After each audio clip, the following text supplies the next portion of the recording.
And let's chat about the role of inflation in real estate because the reason it works is because when you're leveraging other people's money or you're leveraging a bank, you also have inflation and asset inflation going on at the same time. Right. So let's take a look at the inflation rate today, 3%. Let's assume that whatever you buy today is going to be 3% more in a year, right? Okay. I mean, that's essentially what an inflation rate means, right? So now it may or may not be. It might be actually lower. It might be actually higher. But the point is, we have to use something. We have to make some kind of hypothetical. So we're gonna use 3%.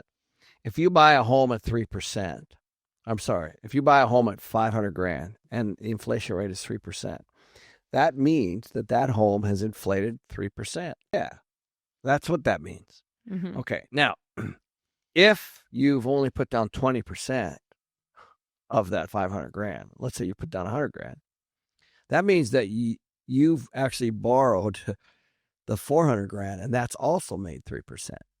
So your 100 grand has made 3%, but the 400 grand that wasn't yours was also gone up 3%.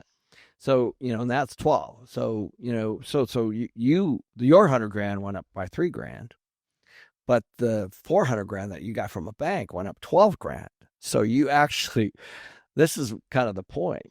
And then if you do it correctly and you have a renter in there, the renter pays all the mortgage payments and the costs and everything, and hopefully you're cash flowing as well. But if it's just you, that's how that works. And so inflation drives up hard assets, right? But then it also compounds, right? So like the next year, your place went up 15 grand, but then it exponentially goes up more because what inflates also goes up 3%.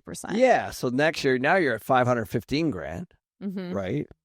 And then it's 3% of that, which of course is more than 15 grand, right? Mm-hmm. So that's what compound means. And so, now, as we know, we've seen inflation under 3, and we've seen inflation as high as 9, just in the last few years. But asset inflation in the last 5 years has been 50% Correct. almost. Right. So that's kind of the point. And so when you use OPM, you're also benefiting from the, some people will call it appreciation, but appreciation is part of that is literally inflation.